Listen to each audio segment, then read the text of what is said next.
नमस्कार दोस्तों, आप सभी का आप स्टडी के ऑनलाइन प्लेटफॉर्म में बहुत बहुत स्वागत है। आज ही क्लास का हमारा टॉपिक होने वाला है फूल गोभी। तो फूल गोभी से संबंधित जो इम्पोर्टेंट क्वेश्चन बनते हैं उन्हीं के बारे में डिस्कशन करने वाले हैं। तो सबसे पहले फूल गोभी के बॉटनिकल नेम की बात करते हैं। तो फूल गोभी का बॉटनिकल नेम है ब्रेसिका ओलेरेशिया। ब्रेसिका ओलेरेशिया। और फूल गोभी के कुल की बात करें तो वो फूल गोभी का कुल है कुर्सीफेरी। फूल गोभी कुर्सीफेरी कुल का पौधा है। तो आज की क्लास का पहला क्वेश्चन है, निम्न में से फूल गोभी का कुल है कुर्सीफेरी, सोलेनेसी, मालवेसी या एलियेसी। तो इन चारों में से फूल गोभी का कुल कौन सा है? तो कुल की बात करते हैं तो फूल गोभी का कुल है कुर्सीफेरी, जिसके बारे में मैंने पहले ही बता दिया था कि फूल गोभी का कुल कौन सा है कुर्सीफेरी, और बॉटनिकल नेम क्या है ब्रेसिका ओलेरेशिया, और वैरायटी बात करें तो बोट्राइटिस। तो फूल गोभी का कुल कौन सा है कुर्सीफेरी, तो ए राइट आंसर होगा कुर्सीफेरी।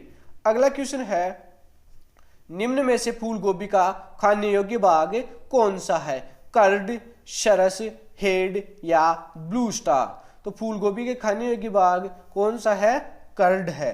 फूल गोभी के खाने योग्य भाग कर्ड है, तो ए राइट आंसर होगा। जबकि पत्ता गोभी के खाने योग्य की बात करें तो हेड पत्ता गोभी का खाने योग्य भाग है, जबकि फूल गोभी का खाने योग्य भाग कर्ड है। तो राइट आंसर होगा ए कर्ड। अगला क्वेश्चन है, निम्न में से ब्लांचिंग क्रिया का संबंध किस से है? यानी ब्लांचिंग क्रिया इन चारों सब्जियों में से किस में मुख्यतः की जाती है?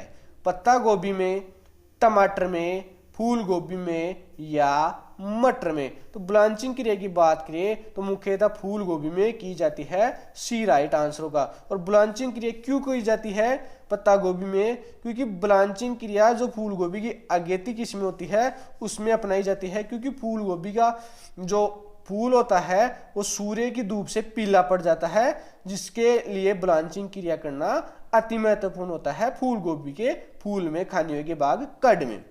अगला क्वेश्चन है, निम्न में से फूल गोभी में पुष्प आने की क्रिया है, यानी जो फूल गोभी होती है उसमें पुष्प आने की क्रिया को किस नाम से जाना जाता है? ब्लांचिंग, कर्डलिंग, कर्ड या रेसिमोस।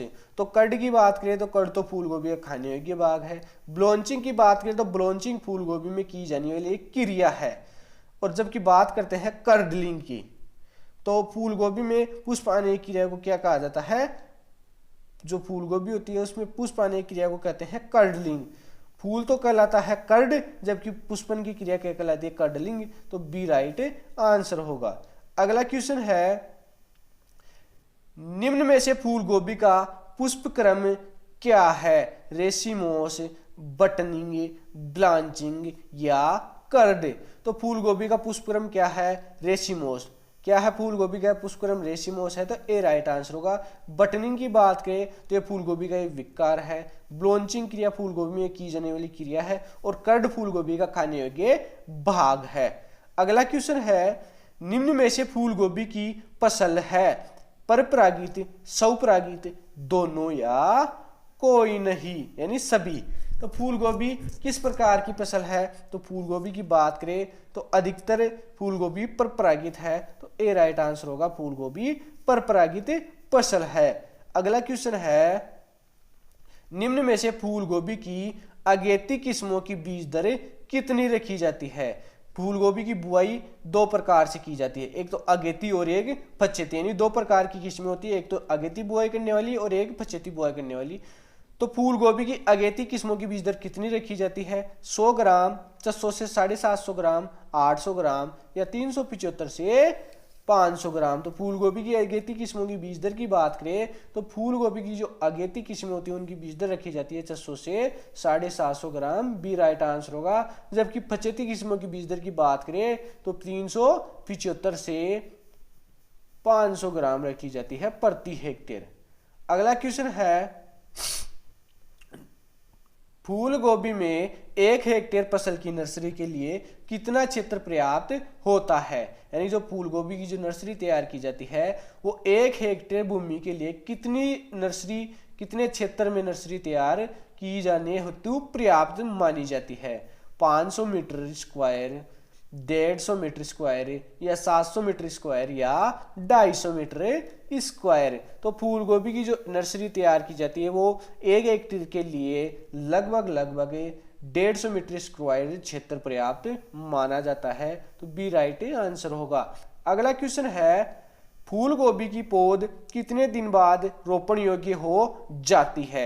यानी जो फूल गोभी की पौध होती है वो नर्सरी में कितने दिन बाद रोपण योग्य हो जाती है? 10 से 15 दिन बाद, 21 से 28 दिन बाद, 15 से 18 दिन बाद या 40 से 50 दिन बाद। तो फूल गोभी की जो पौध होती है वो 21 से 28 दिन बाद रोपण योग्य हो जाती है। तो बी राइट आंसर होगा, यानी कि लगभग 1 माह बाद फूल गोभी की पौध रोपण योग्य हो जाती है। फूल गोभी हुई, पत्ता गोभी, टमाटर, मिर्ची, बैंगन, इन सभी की जो पौध होती है वो 1 माह के लगभग रोपण योग्य नर्सरी में तैयार हो जाती है। जबकि जो पपीता और प्याज होता है उसकी पौध के रोपण हेतु योग्य का समय होता है वो होता है 2 माह। यानी कि नर्सरी में पौध पपीता और जो प्याज होता है उसकी तैयार होने में कितने माह का समय लगता है? 2 माह का समय लगता है। अगला क्वेश्चन है, निम्न में से फूल गोभी की अगेती किस्म कौन सी है? पूसा अर्ली सिंथेटिक, अर्ली कुंवारी, पूसा दीपाली या सभी? तो फूल गोभी की अगेती किस्म कौन सी है? पूसा अर्ली सिंथेटिक फूल गोभी की अगेती किस्म है। इसकी बुआई की जाती है जून से जुलाई में। अर्ली कुंवारी ये भी फूल गोभी की अगेती किस्म है, इसी की भी बुआई जून जुलाई में की जाती है। पूसा दीपाली भी फूल गोभी की अगेती किस्म है, इसकी बुआई भी जून जुलाई में की जाती है। तो राइट आंसर होगा डी। तीनों ही किस्म फूल गोभी की अगेती किस्म है।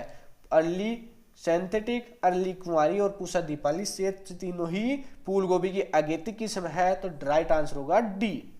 अगला क्वेश्चन है, निम्न में से फूल गोभी की रेसिनेस प्रतिरोधी किस्म कौन सी है? यानी जो रेसिनेस विकार होता है फूल गोभी में उसके प्रतिरोधी किस्म कौन सी है? पूसा सरदे, पूसा केतकी, हिसार पष्ट या पूसा कीर्तिकी? तो फूल गोभी की रेसिनेस रोग प्रतिरोधी किस्म कौन सी है? पूसा केतकी। पूसा केतकी रेसिनेस प्रतिरोधी किस्म है। तो बी राइट आंसर होगा। अगला क्वेश्चन है, निम्न में से फूल गोभी की ऑफ सीजन की किस्म कौन सी है? यानी कि जी बिना ऋतु के ही फूल गोभी की जो बोई जाने वाली किस्में है वो कौन सी है? पूसा हिमज्योति, इसार पष्ट, ए व सी दोनों या कोई नहीं? तो जो फूल गोभी की पूसा हिमज्योति है वो भी ऑफ सीजन की किस्म है और इसार पष्ट भी ऑफ सीजन की किस्म है। तो बी राइट आंसर होगा। ए और सी फूल गोभी की ऑफ सीजन की किस्में है। अगला क्वेश्चन है, निम्न में से फूल गोभी की फचेती किस्म कौन सी है? यानी फचेती बुआई हेतु उपयुक्त किस्म कौन सी है? पूसा सनोबाल, पूसा हिमज्योति, पूसा केपष्ट?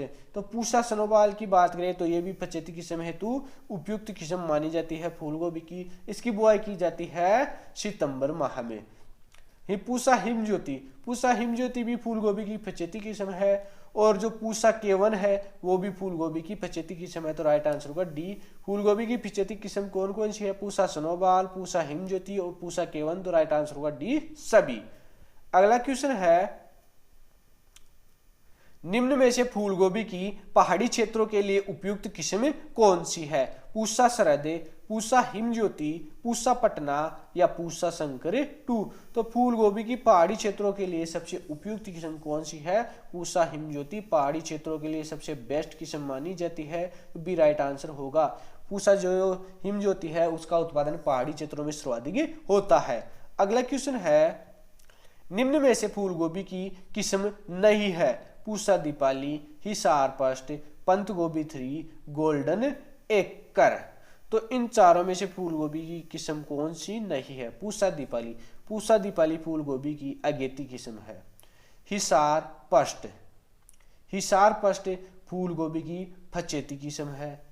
पंत गोभी 3, पंत गोभी की अगेती किस्म है। और गोल्डन एकर, गोल्डन एकर की बात करें तो गोल्डन एकर पत्ता गोभी की किस्म है। किसकी है? गोल्डन एकर पत्ता गोभी की किस्म है। तो राइट आंसर होगा डी। क्वेश्चन क्या था? फूल गोभी की कौन सी किस्म नहीं है? तो फूल गोभी की गोल्डन एकर किस्म नहीं है, ये किस्म है पत्ता गोभी की। अगला क्वेश्चन है, निम्न में से फूल गोभी में बटनिंग विकार किसकी कमी से होता है? मैग्नीशियम की कमी से, नाइट्रोजन की कमी से, कैल्शियम की कमी से या फास्फोरस की कमी से? तो फूल गोभी में बटनिंग विकार होता है वो किसकी कमी से होता है? बटनिंग विकार होता है नाइट्रोजन की कमी से। तो बी राइट आंसर होगा। फूल गोभी में सर्वाधिक विकार होता है वो बटनिंग होता है, किसकी कमी से होता है? नाइट्रोजन की कमी से। बटनिंग विकार के कारण जो फूल गोभी के फूल होते हैं वो छोटे ही रह जाते हैं, यानी छोटा कद बनता है फूल गोभी का बटनिंग विकार के कारण। और किसकी कमी से बनता है वो बटनिंग विकार? नाइट्रोजन की कमी से होता है। अगला क्वेश्चन है, निम्न में से फूल गोभी में हरिमाहीनता विकार किसकी कमी से होता है? जो फूल गोभी में हरिमाहीनता विकार होता है वो किसकी कमी से होता है? कैल्शियम की कमी से, मैग्नीशियम की कमी से, कॉपर की कमी से या मैग्नीज की कमी से? तो जो फूल गोभी में हरिमाहीनता विकार होता है वो होता है मैग्नीशियम की कमी से। सॉरी, मैग्नीशियम की कमी से बी राइट आंसर होगा। फूल गोभी में जो हरिमाहीनता विकार होता है वो किसकी कमी से होता है? मैग्नीशियम की कमी से होता है। तो बी राइट आंसर होगा। फूल गोभी में मैग्नीशियम की कमी से पौधे की वृद्धि होने से तना फूलकर खोखला हो जाता है। सॉरी, जो हरिमाहीनता विकार होता है फूल गोभी में उसके कारण शिराओं के मध्य का जो भाग होता है वो पीला पड़ जाता है और शिराएं हरी रहती है। यानी जो शिराएं होती है वो तो हरी होती है फूल गोभी में हरिमाहीनता मैग्नीशियम के कमी कारण होता है, लेकिन शिराओं के मध्य का भाग होता है वो पीला पड़ जाता है। तो फूल गोभी में जो हरिमाहीनता होती है किस पोषक तत्व की कमी से होती है? मैग्नीशियम की कमी से। फूल गोभी में होलोस्टेम विकार किस कारण होता है?